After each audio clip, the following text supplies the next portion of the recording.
it's game over. It's really game over for so many of the institutions, banking institutions, insurance, civil rights, policing, limitations on policing, the right to remain silent, all kinds of things that we have taken for granted. And we're going to see that start to get normalized, and that will affect Canada. It will. I don't think there's any question of that.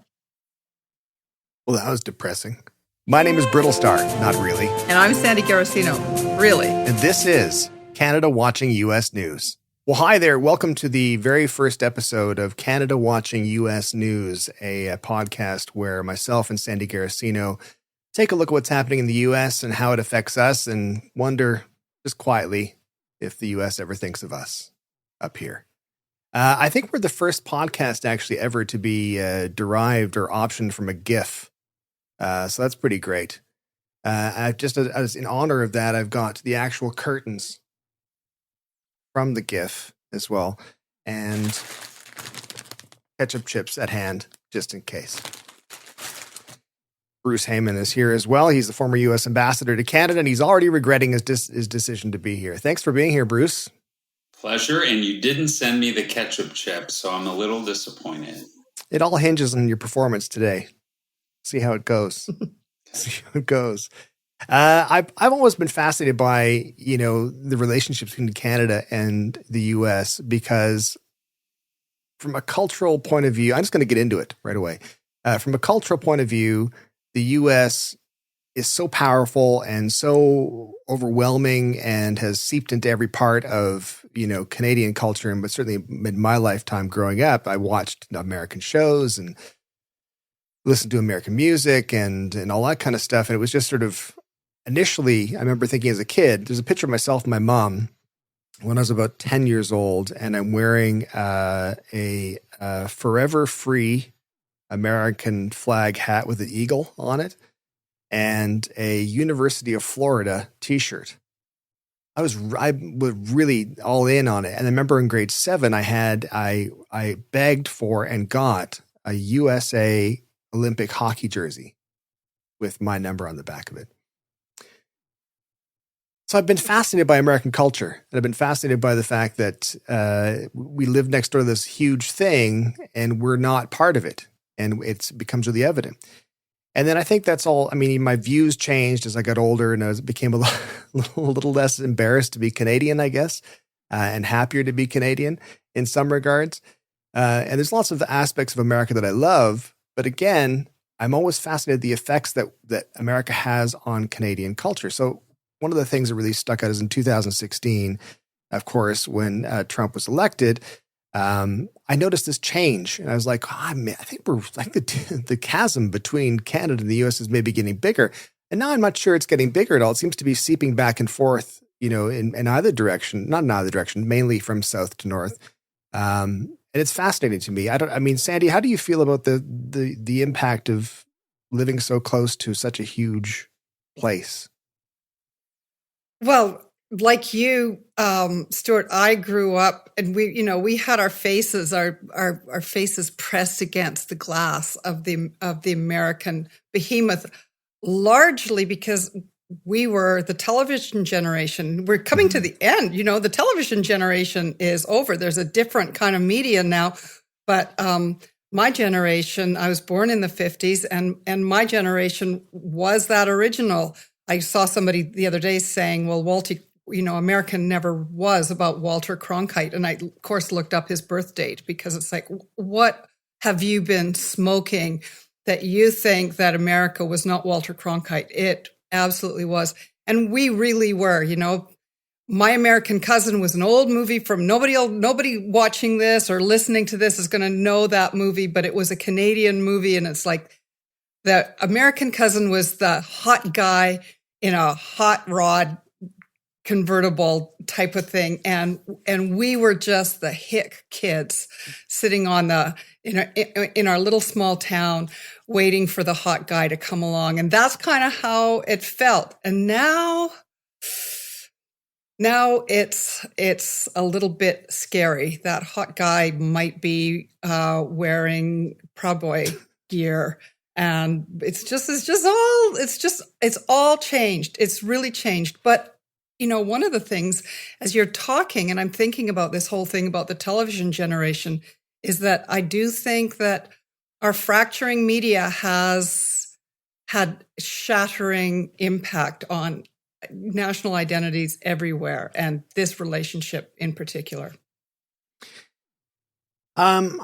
So a question for Bruce is like, how do you feel about that kind of portrayal of the U.S.? Like, is that something you go, yep, that sounds right? Or are you more of a situation where you're like, nah, that's not the right perspective? So first of all, I'm just reflecting on some of the comments that both of you have made, and I think about my first experiences with Canada and how I then, from the American side, became exposed. And my first were you shaving yet? What the first time you thought about Canada? No, actually, no. And so the reality is, my parents decided that we were going to go on a road trip, and we got in the car. And we went to Expo 67. Mm-hmm. And hey, I am not much older than 10 in Expo 67. In fact, I was 9, born in 58. So I was 9. And so I remember that so distinctly with my passport and running around and getting stamped and doing everything. Not passport to get into Canada, but passport at Expo and what we were doing. And so the reality is that I had an incredibly fond experience of what Canada was at a very young age. But here's the reality for all of you. While in Canada, 80% of the people live within what's called 150 miles of the U.S. border, or maybe 100 kilometers or thereabouts, or a little more actually. But the reality is you see all of our media. I am stretched. Like, I want to turn on like Canadian media. I can't even find Canadian media in most markets in the US. So you sit down and you say, well, what do Americans know about Canada? It's episodic in terms of information. It isn't constant the way it is for Canadians understanding Americans. And so if we probably watched your evening news every night and we watched every one of your shows all the time, we might have an entirely different perspective as to what Canada is. And today we play you in sports. We can vacation to Canada. People seem really nice. You're close by. But a lot of Americans do not experience Canada. And, maybe in this new social media world, we can find, barriers coming down and allowing Americans to experience it in a more profound way. I came to Canada liking Canada. I experienced from business, personal travel and vacations. My wife's family emigrated from Canada. But I left fully appreciating the importance of the relationship and loving the country quite a bit. And so, but I had a taste of Canada that most people never, ever experienced, traveling to every province, every territory, going to all the far reaches of your beautiful country and experience the culture in a way that, I'm pretty fortunate to have done. And we as Americans couldn't be luckier to have you as our neighbor. Then, there's a complicated world out there about neighborhoods. I'm terrified about some aspect of what's happening politically in the U.S. So I can only imagine you looking over the border and seeing what's going on. And the real question for you, as well as for many of us, was Donald Trump's election an aberration on a flow of how we've interacted with each other? Or is Joe Biden an aberration on this change that we have now experienced? And will we reignite that change again with Donald Trump and the MAGAs? And what happens then? And so, I'm sure we'll dive into some aspect of it, but it's unfortunate that many Americans don't have the attachment through media and otherwise of an understanding of Canada, because I think more Americans would appreciate the relationship a lot more if they understood it. See, Sandy, Bruce was like my American cousin come to life. He's driven up here in his hot rod, and he's coming out. He's going to give us a pep talk. He's going to tell us, you know what? I do see you. And I think that's, it's that same way that people get, like Canadians get specifically when Canadian things get mentioned in American media. They're like, yes, oh my God. Did you guys see they mentioned Trudeau? That's pretty cool, isn't it? Which is ridiculous. I mean, it's totally ridiculous. But there's a couple of things that stand out to that. Like, Wait, you know what's more ridiculous? More ridiculous is when I was up in Canada as ambassador, and the president's giving the State of the Union address. And he's talking about all the various things. In some cases, doesn't mention Canada, but talks about some aspect of the politics or the world or the environment. Do you know how many Canadians came by and said, hey, when he said that, do you think he was talking to me? And I said, possibly. I mean, was that a message to Canada, like a hidden message? And I was like, yes, because wow. State of the Union addresses are famous for their subtle throwouts too. But that was some of my first experiences here of maybe I didn't want to offend anybody, but probably not. No. Have you noticed that, like with talking to Canadians on your time as ambassador, do you notice that whole sort of weird, I don't know if it's an inferiority complex or something, or sycophancy. Exactly. Look, I noticed so many things. Our first event at the residence, and I'm having all these people standing around. And those of you in Canada who've gotten to know me over the years, I'm pretty animated and outgoing and so forth. And one fellow looked at me and he said, "You're so American." And I turned over and I go, "Wow, thank you so much." And of course, Vicky whispers in my ear, "Bruce, that was not a compliment."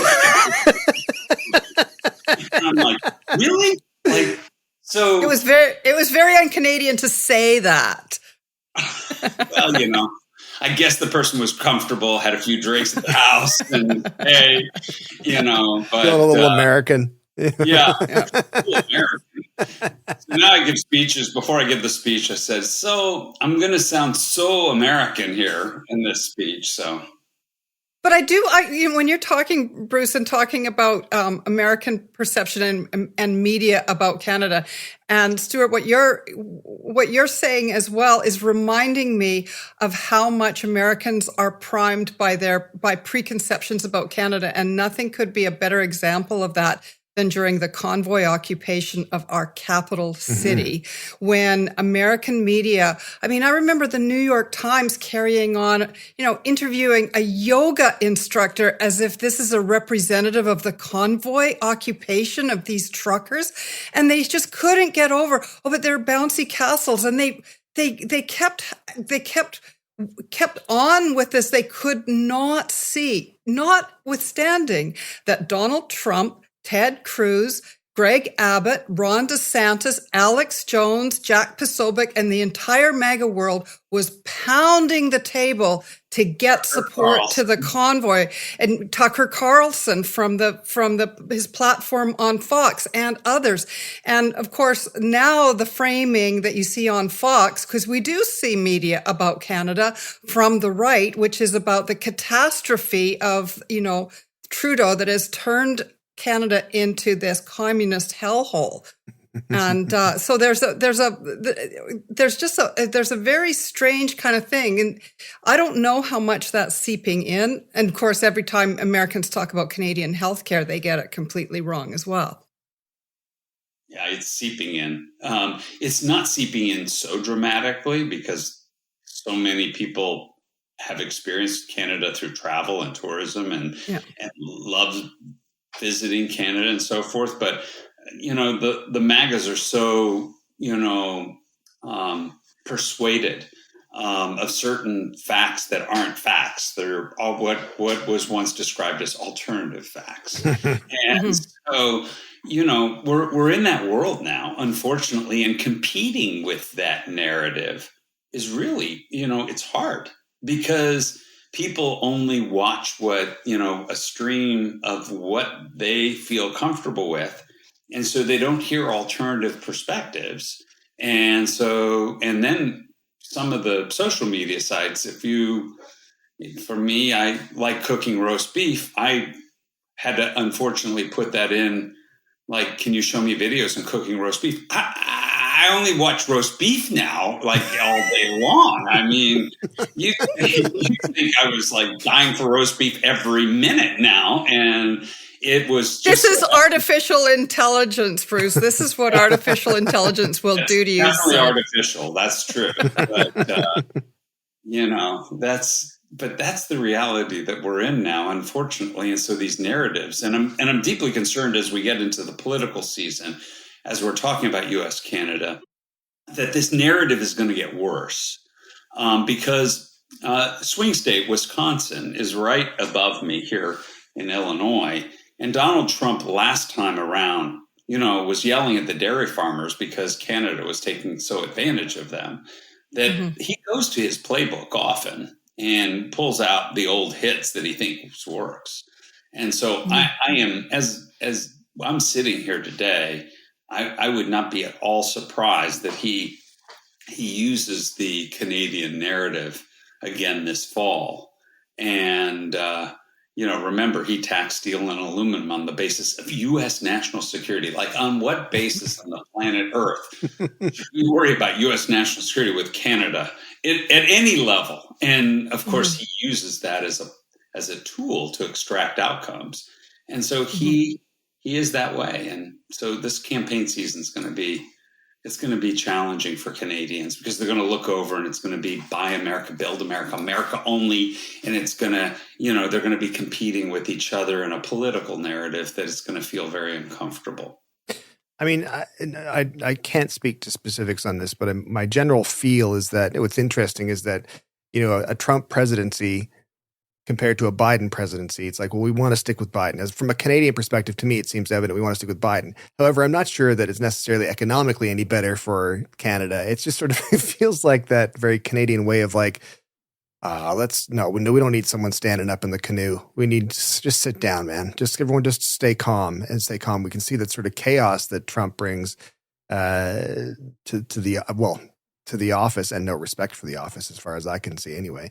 You had mentioned Ted Cruz, and I just wanted to ask as a quick aside, do we have to keep apologizing for him, or can we stop apologizing for that now? He was born in Canada.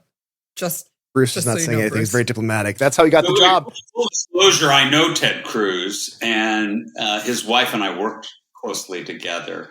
And I've broken bread several times with Ted Cruz. And so I have a whole perspective of Ted, while we disagree on a lot of things politically. And some days, whether it's Ted Cruz or other Republicans, I don't know if they even believe like a lot of the narrative they said they have. They just know it sells.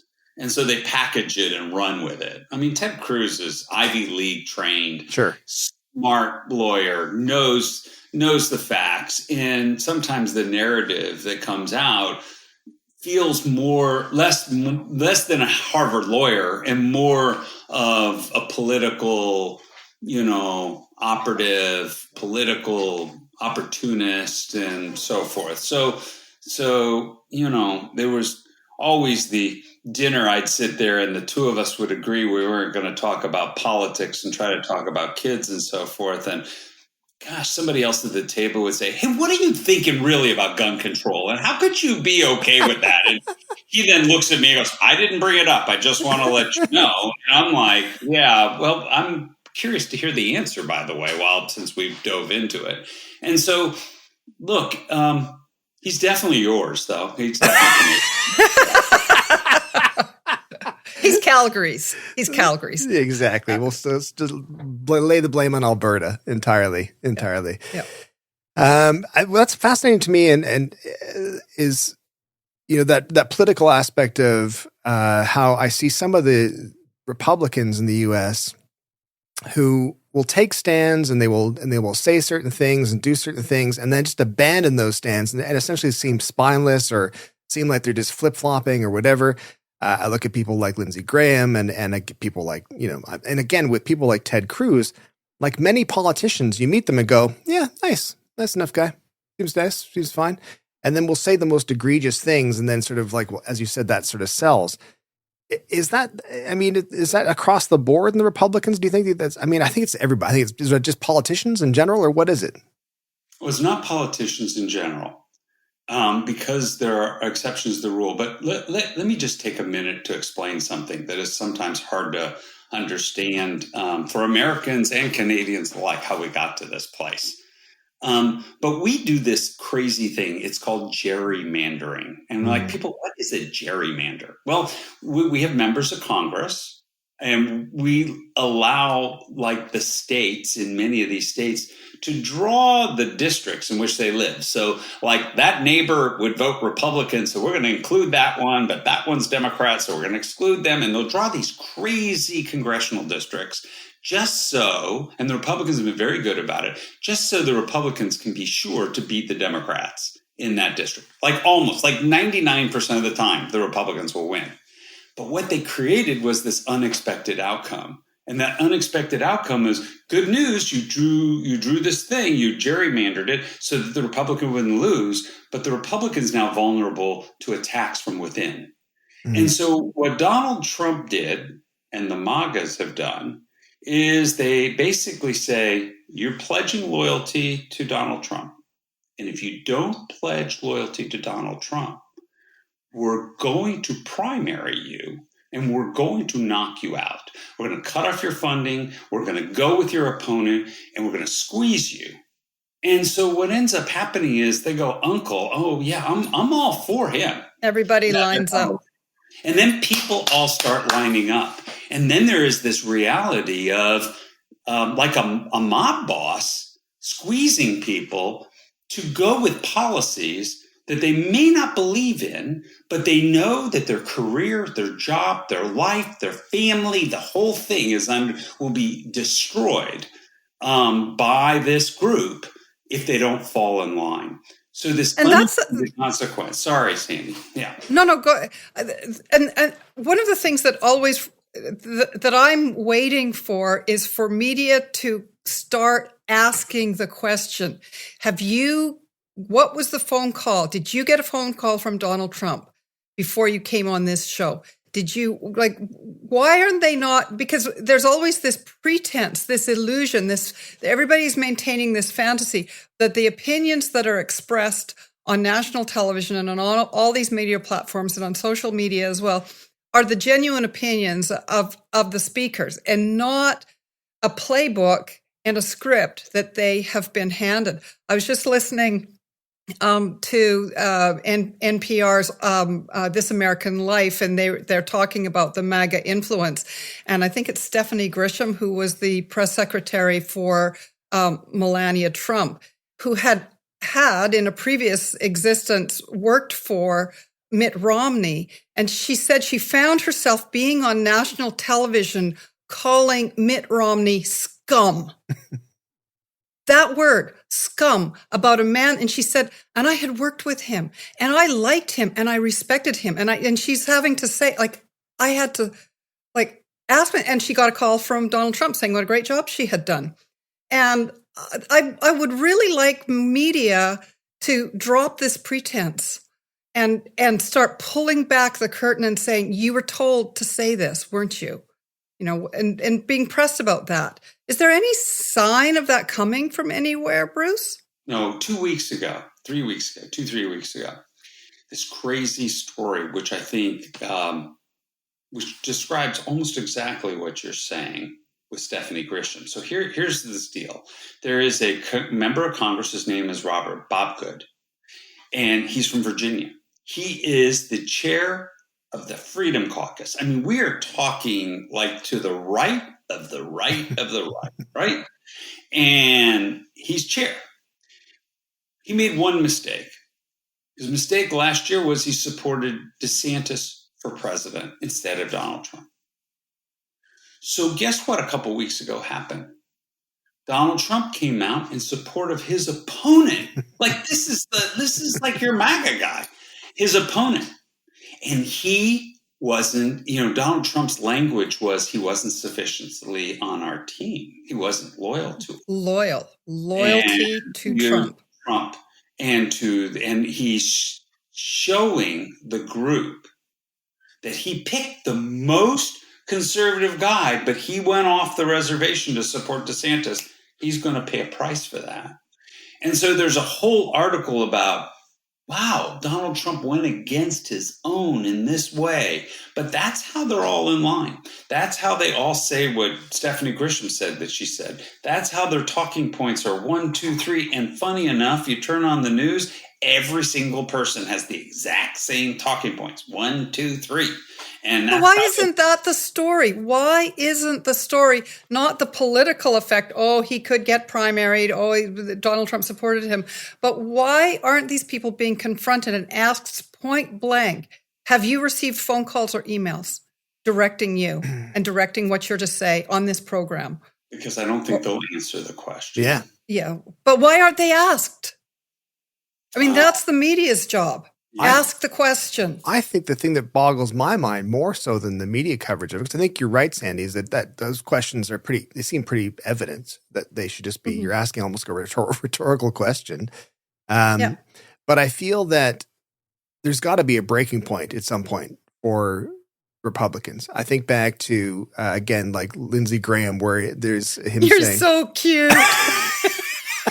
I'm Canadian, Sandy. I'm Canadian. I'm optimistic so to a cute. fault. Things will be okay, nice. eh? It's all right. Don't worry about it, eh? I think about Lindsey Graham saying before Donald Trump was the candidate in 2015 and saying, if we choose Donald Trump, we're going to get what we deserve and the party will be destroyed. Just whatever he said, the exact phrase. I can't remember. Essentially saying this is a bad road to go down. And of course, I think it hasn't been an unsuccessful road as such until 2020, and then we'll see what happens this year.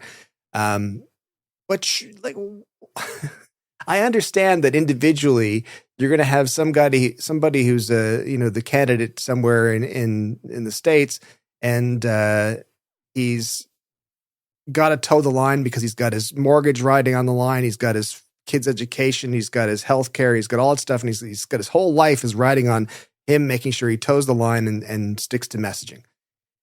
Do they not call each other? Do they not talk to each other? Or is it concerned that there's too many spies in a sense? There's too many people. There's too many people who are like, oh, well, I'll tell you, talk to me about this. Oh, you're upset with the messaging that Trump wants you to do. Well, we'll talk about that later. Picks up the phone and says, hey, listen, Trump, he said this, go get him. Is there that much distrust? Oh, that's interesting. I don't know. Possibly. I'm not on the inside of that group, so I don't know about like those phone calls that are going down. But I think the demonstration of what I gave on Bob Good, Congressman, and I heard a story about a congressman who didn't do a vote the way Kevin McCarthy wanted, and the next day they ordered all the furniture out of his office. And so, they play at a whole different level. Democrats aren't this way.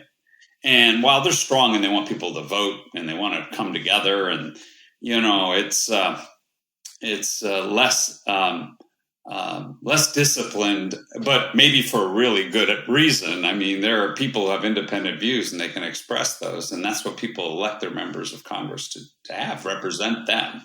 And I'm proud to be a Democrat right now. I must say I used to be a Republican at one point in my life, but as I tell people, I didn't leave the Republican Party. They left me. Mm-hmm. And I think that, we're going to be and this is going to be close, guys. This is going to be super close. It's going to be so scary. And, we shouldn't underestimate how every vote counts. And I need Americans living in Canada to make sure they vote, and they don't vote at the level they should. And they need to go to votefromabroad.org and just register and vote. And, I'll take the chances how Americans living in Canada will vote. I won't tell you how to vote, but I think Mm-hmm. So there's your message. But it's really concerning. I mean, this is this is, and I am scared, and I do think, Stuart, you're talking about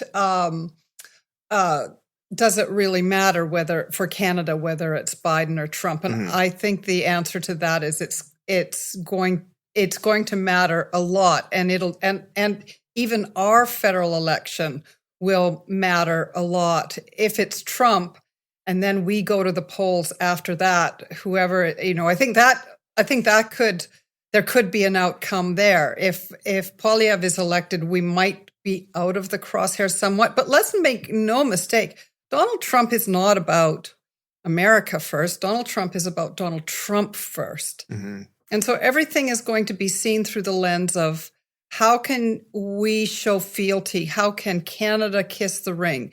And it's not even really going to be about numbers or trade issues or anything like that. It's going to be about how can we make him look good. I think that this is a figure that we haven't seen in our lifetimes anywhere. It's really something remarkable to have seen the rise of Donald Trump, the emergence of Donald Trump as a bottomless, insatiable, ego-driven figure who has incredible charismatic power. And I say that even though he's incredibly divisive and he's not popular, but his ability to drive the narrative, to rule the headlines, to be on the front page every day, to be leading the story, and to control, and so that Democrats are forced into reactive mode, notwithstanding that they control the Senate and the White House right now. But it's so this is, Trump is sui generis, and I don't think we can go, well, what goes up must come down, things will come to an end, all this sort of thing. I think we're seeing something that completely different in the American character, even though the roots of it have always been there. The frontier culture, a lot of the kind of swagger, the kind of John Wayne view of the world. But this is something new. Bruce, I would ask you, do you think, let's say something happens to Donald Trump tomorrow, heart attack, whatever, what happens to MAGA and the Republican Party after Trump? That's a really, really good question. My guess is I'm hopeful. So I'm saying my guess with some hope that they normalize. And look, others have said this, so I'm repeating others. I would entertain and love the opportunity just to have the conversation and dialogue of disagreement about women's choice, about the environment, about size of government, about taxation, about all of these things. I am frightened about the disrespect for the Constitution, the rule of law, the role of democracy, the takeaway of the rights of free press, accepting a loss, an electoral loss. That's exactly right. And so we have evolved to something very dark, and so that's why I would hope that I can just get back to the place. Or something close to a place where we can have disagreements on policy as opposed to disagreements on the basis of which we operate as a country and democracy. I hear like a lot of, it's one of those things, I've talked about this recently with others about how you consider yourself a decent judge of character. You can look at certain people and go, nah, not getting a good vibe from this person, or there's something not good. They haven't done anything to me personally, but this is not going to be good. I certainly get that vibe from Trump. And I always say that he was very entertaining when he was benign and was just sort of holed up in his, at least to the majority of people, was fairly benign and holed up in his Celebrity Apprentice world and all that kind of stuff. Even though I'm sure as we know, he did terrible things. But I think there's sometimes it gets brushed over with the idea of like, it'll be terrible. It'll be really terrible. And I want to ask you, Bruce, like what's going to be terrible about it? What's going to happen? What's going to be horrible about it? I keep hearing, like, even Mick Jagger said at the Rolling Stones concert last night or the night before, make sure you go vote. It might be the last time you do. Otherwise, it might be the last time you do. Is it that drastic? Is it, or what are we talking about? What are we actually worried about? So, do you want me to address what's horrible for us in the United States, or what's horrible for Canada if he wins? Because I think there's an entire narrative that could make it like there are a lot of Canadians go, we got through Trump 1.0, we can do 2.0, right. It'll be fine. And I'm like, I think this is different. Mm-hmm. And so I'm glad to go in either direction for you because there's so much material. But what are you thinking? I mean, in a sense, they're kind of similar to me because it's kind of like the Titanic sinking and people nearby and who jumped overboard are to get sucked underneath anyway. Yeah. All right. Yeah, that type of idea. All right. So let's just do this. Let's just take down the hyperbole about democracy and everything. And let's just say he tries to do what he says he's going to try to do. And take a look at term 1.0 and somehow imagine what a second term would be like. And then we can go through it. So let's first start. He says, I'm going to round up 11 million migrants and I'm going to ship them back or put them in detention camps. Okay, let's start with that. 11 million. Okay, let's say he can't do 11 million, but let's say he scares the bejesus out of 11 million people. Now, the choices are that they, A, okay, I'll sit around, ignore this, get arrested. B, I'll return from the path in which I went down, dealing with drug lords, Contras, the Rio Grande, the deserts, the going back to the repressive governments that they fled. Or C, run somewhere else. And from my own perspective, we have two borders. The only somewhere else is north. And you had a problem in Trump 1.0 at Roxham Road when they were dealing with Haiti. But the numbers are so much bigger now over the last 4 years.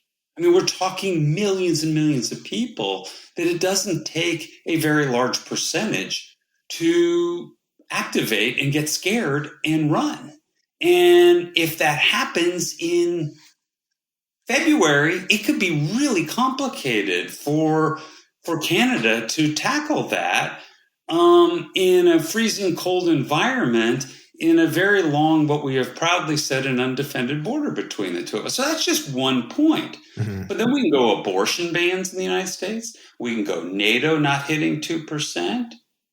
We can go environment and reversing environmental policies of the United States. The Supreme we Court. can sit down and go each of these items. And the larger question for Canada is, hey, regardless, conservative, liberal, Republican, Democrat, we've gone neck and neck together around the world promoting liberal democracy. And why? Because we have shared values. And if our values diverge, what is the role of Canada in the world? And I think you had a clue of that in Trump 1.0, just a clue. One, with China and with Madam Wang and Huawei. And so what ended up happening is retribution came from China. It came not only with the Michaels, but with your trade and so many other levels. And two, when Minister Freeland made the comment on a Twitter about women in Saudi Arabia and the retribution that came from Saudi Arabia, that effectively the partner, the little brother or sister next door that nobody should ever touch in the world, got a free pass to go do what you want to do with them. And so if you want to get a sense of what the world's going to look like, yeah, you may get Buy America from both. But this isn't even in the same league of what could potentially happen to Canada here in a new Trump world. And I am deeply concerned about it. And so I'm so concerned I'm going on a roadshow. I'm basically telling Canadians, hey, be prepared. This is your tsunami warning. If the conditions are right for a tsunami and a tsunami warning, and you have a choice, you can stay on the beach, order a pina colada and ignore the warning, or reach higher ground and try to best prepare yourself. And look, there are a lot of things that you can do, and you need to game this out as a country and figure this out. But make no mistake about it, the threat's real and the risk is super, super, super high. And you shouldn't underestimate that risk. And no, you can't do anything about our election. We don't want foreign interference in our election, except for Americans living in Canada. But you can prepare yourself for potential outcomes. And not all of it's negative. Some of it may be great opportunities for you. And so keep that in mind. This could be, a really amazing opportunity if you reorient your thinking a little bit and say, how do we maneuver that way? And I have a lot of confidence in the political leadership, both civil servants and otherwise, that you can think through these things, game it out, and say, how do we take advantage of the plus side of these things, as well as prepare for the potential damage that comes our way. And I would take things a little bit further, both domestically for the United States and internationally. I mean, one of the things that is absolutely clear in Trump 1.0 was constrained in a lot of invisible ways by his cabinet, by various secretaries, by his various chiefs of staffs, attorneys general, who would not carry out his tantrum of the day, and he learned from that never to appoint those kind of people again. So the new whoever the new attorney general is, whoever the new cabinet ministers are, the Secretary of Commerce, the Secretary of the Interior, Homeland Security, all of these people will be chosen and selected for their loyalty to Trump, and that includes Supreme Court appointments and judicial appointments. And it will not be about principles or laws. It will be about, are you going to do my bidding? And I actually would expect that he would expect that any Supreme Court appointment is going to take his call. Yeah. And they're going to do what he says. And we're starting to see, for instance, there are cases coming before the Supreme Court now. We're expecting decisions out on whether even the SEC, the Securities and Exchange Commission, that their basic regulations of the financial markets that have been in existence for our entire lifetimes, that were brought in by FDR, are those going to start to fall? Are we going to see massive market manipulation? Are we going to see the really the crumbling of the foundation of the institutions that have protected ordinary citizens and consumers? And the other thing that is going to happen is that, if you're going to be rounding up illegal immigrants, that's not the rights of migrants. The rights of migrants are one part of this. The rights of minorities are one part of this, but there's a corollary, and that is the emboldening of police and law enforcement authorities to. And the message has been very clear. The message was clear before. Do what you want to do. Do what you feel like you have to do. So Canadians, you're going to see that at the border. You're going to see an attitude, border customs and border officers have enormous powers to stop people from entering, to stop ordinary Canadians from entering, and powers of detention. There's going to be all kinds of things that we're not yet thinking about. So when we talk, Bruce, about a correction, perhaps in the political dialogue, I don't see any real hope of a correction at the judicial level at the U.S. Supreme Court for many years. Those are lifetime appointments, and if Donald Trump makes the next batch, it's game over. It's really game over for so many of the institutions: banking institutions, insurance, civil rights, policing. Limitations on policing, the right to remain silent, all kinds of things that we have taken for granted. And we're going to see that start to get normalized, and that will affect Canada. It will. I don't think there's any question of that. Well, that was depressing. Yeah, and I wasn't even speaking. Tell me I'm wrong. Who's going to say I'm No, wrong? I think you're right. I think The problem is you're not wrong. yeah. The risks are there. You have described it accurately. But let's just put a little bit of sunshine on this. This race is close. It will be decided in less than a half a dozen states, and maybe 3. And, when he won his first election, he won by 77. Forget the big popular vote. This is about electoral college. Won by 77,000 votes. Joe Biden won by 45,000 votes. This is just bouncing really tight. It's going to be county to county. It's going to be, neighborhood to neighborhood, and it's going to be about get the vote out. And it's swing voters in swing states. Yeah, those are the few people. Swing states. That's it.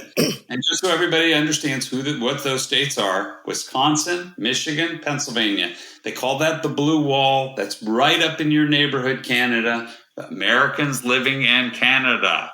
And then you sweep down through the South.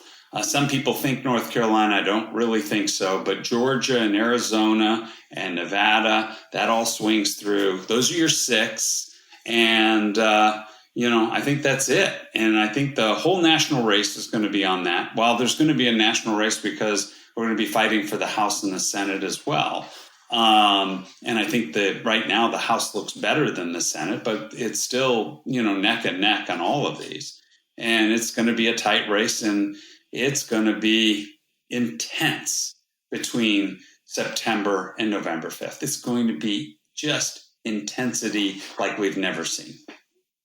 So here's my question. How did we get here? How do we get to this point? Because I think I often make the joke that Canada is like when your older sibling got acid wash jeans and about 6 years later you got to wear them. And that sort of feels like that in Canada, where it's like America will do something and head a certain direction, and then Canada will follow suit 6 years or so behind, maybe a little less than that.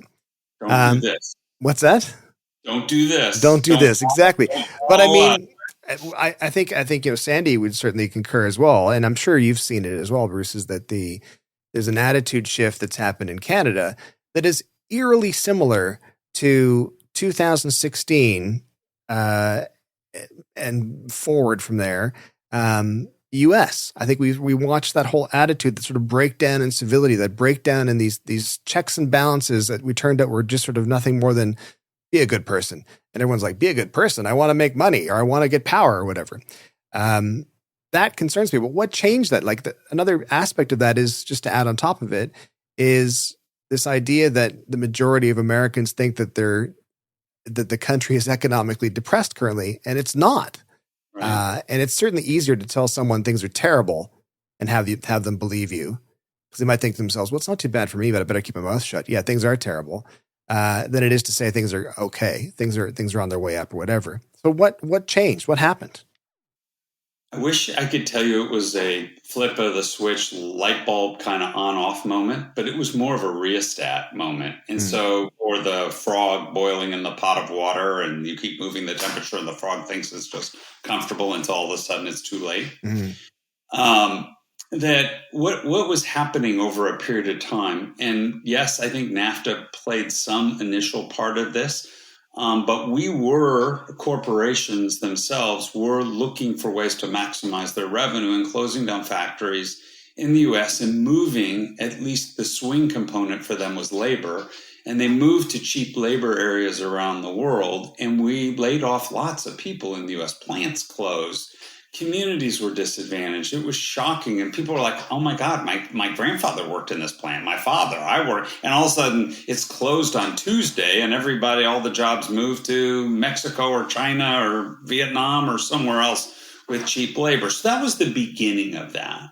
And then we got ourselves, so that was the large corporations. Then we got ourselves to the point where financial institutions got over their skis on this whole mortgage crisis in the US.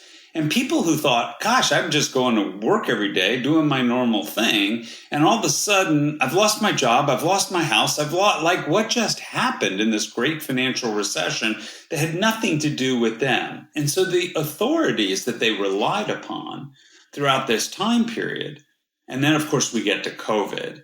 and the shock of the system overall. And then the whole debate and argument, should you stay home or not stay home? I got to work and I'm not working and I'm passing checks out. And then it was this whole mentality of a broken level of authority in the United States. And interest rates. And interest rates, which is another authority at the Fed, so you see it at every level. And so people are super frustrated. And today, just so you understand the economy, 60% of Americans live paycheck to paycheck. Mm-hmm. And so they don't own any stocks. They don't have a 401k. They're working, but their interest rates, as Sandy pointed out, have gone up significantly. So if you leased a car 4 years ago and it cost you $350, $400, that same car today is coming up for new lease at $650 or $700, both because the price went up and interest rates. So they don't think that's like a little bit of inflation. That's like, I just got crushed. And then inflation fell, but prices didn't. Correct. Those have stayed. Inflation's going down, but prices are still going up. It's just going up at a slower rate. And so during the Biden administration, by the way, I don't blame the president for this. This was all COVID policies that got out of whack. But I don't blame Biden. But he didn't have control over this. But it's been about 20% increase in inflation during his 41-ish months of being president. And so you add that to the interest rates, and a lot of people, that's why the Harris poll, which you were, I think, referring to in The Guardian, said 55% of Americans think we're in a recession, when we absolutely have at the top end, and look at the economy overall, one of the greatest economies in the world by a lot. And so that's just the craziest thing. Stock markets are record highs. Employment has been phenomenal. Actually, wage growth has been good and actually now beating inflation and all of that. And yet we have a whole group of people who are like struggling to make ends meet, and they're frustrated. So it's almost like a feeling of betrayal. Like they've been kind of promised this, somewhat kind of promised this way to live and do this stuff, and you'll get what you need to get. You'll live a happy life. You'll be well taken care of. And then now they're angry and they're not getting that stuff, or they're being crushed, as you said, and they're looking for someone to blame. And my view has always been that it's hard to get people to pay attention to the news in general because everyone's treading water. As you said, 60% of Americans are living paycheck to paycheck. You're treading water. You have no time to be. How do you feel about the nuanced argument about even if it's the migrant issue or something? You're like, I don't know, man. It's not. I can't tell you. I just got to make sure I make enough money to pay my electric bill. Right. So it's essentially just an anger. So who can we get angry at? But isn't that kind of? I mean, that's sort of the dominant mood right now. That's around, like, that's across the EU. It's around the world. This mood of throw the bums out. We can talk about it being the rise of populism, but look at what's happening to the Conservative Party in the UK, who were very much influenced by the populists with the whole Brexit thing, and they are, if the polls are accurate, they're about to suffer an ignominious defeat, almost of epic proportions. The mood of the populace, even Modi, who was expected to cruise to a supermajority, he was expecting a supermajority and something that would make him an absolute formidable leader. And he is he failed to win the majority that he needed. He needs other parties. There is a mood of throw the bums out that's there, and that is actually to the detriment of most of the fairly mainstream middle of the road parties that have been governing most of the G7, the OECD. So I think that this isn't specific to the United States. To a certain extent, Biden is more competitive than a lot of other leaders in the G7. And I think the polls will tend to support him. And the other thing is the Americans have kind of got a little bit attached to this idea. Obama was the change candidate, right? And then along came Hillary Clinton as the nominee in 2016. Well, she was the more of the same. We want the change candidate. We want Donald Trump. He's going to change. Bernie Sanders was a change candidate. He was really popular. And then we had Donald Trump, and then the Americans wanted to change from that. So there's a kind of mood of, if things aren't great in your life, we'll just change your government. I feel like I don't even know that it's necessarily specific to policy. I think there's just a mood that, and it's across the Western world. Yeah, I think you're right. What's interesting, though, if you look at educational background, you would see people who have college degrees and higher just hugely for Joe Biden in the way of government. And you see people with less than a high school degree hugely for Donald Trump. And if you look at women in general on both sides, but women who are educated, like, it's just not even close, right? Just, hugely for Joe Biden. And then it's men who have less education and so forth. It's just this figure of what Trump represents and how he looks. And somebody, I heard a quote this last week that said, strong and wrong beats weak and right. Mm-hmm. And so Trump appears strong, but he's clearly wrong. Mm-hmm. And, of course, Joe Biden doesn't appear as youthful as he once did, but he is right. And I know this man, and I know the policy, and I know the team around him. And unfortunately, the strong man in appearance, we talk about the Nixon-Kennedy debate. Mm-hmm. If people listen to the Nixon-Kennedy debate on the radio, they thought Nixon crushed Kennedy. But when they saw it on television, the way Nixon didn't look completely shaven. 5 o'clock shadow. 5 o'clock shadow and Kennedy appearance. And it was like, why? They didn't hear anything. They just looked at the two of them and they had an impression. And so that gives you a sense of America from 1960. Well, and Donald Trump learned that lesson. He is, when I say he's sui generis, and we haven't seen his like before, but he really is. He's not so much a product of the American political system. He is learning to use its tools for his own purposes. But he's really a product of the U.S. entertainment system. Yeah. He is a media figure first and foremost. This is a guy who has studied strength and power, but not real strength and power, because this is one of the world's biggest weaklings. This is the easiest guy for real strong men to boss around. Vladimir Putin. How it is that Vladimir Putin, who runs an economy the size of Italy's, is pushing around Donald Trump, beats the hell out of me. It's just crazy to watch it. But he's absolutely supine. He's actually a weakling. I mean, imagine groveling to Kim Jong Un. I'm not sure if I've got the right Kim. The leader of North Korea. North Korea. The American president is showing off his letter from the leader of North Korea. I mean, this is actually the weakest guy there is, but he understands the illusion of power. It looks strong to show off your letter, your big letter with gold, your big envelope. Everything has to be big, and it also has to be male. We're really seeing it's such a clear emergence.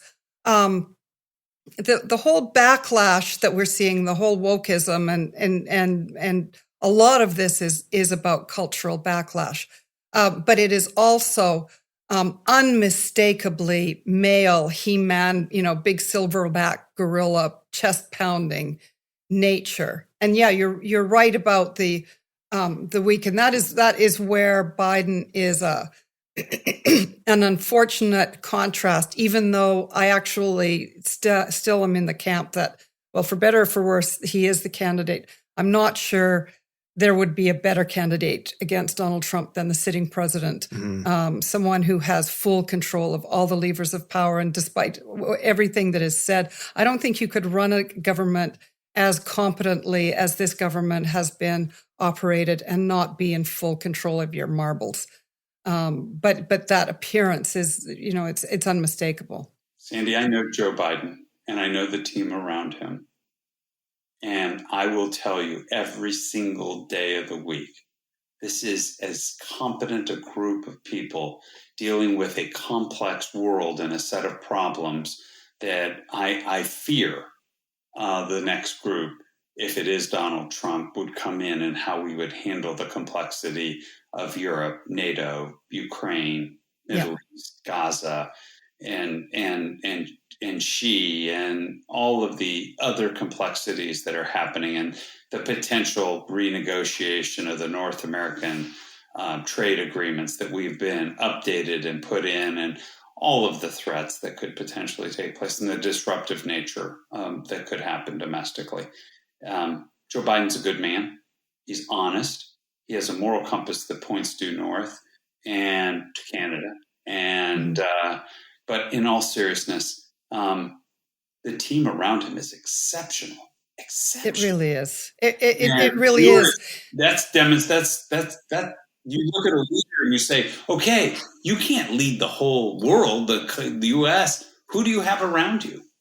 And this is the right team.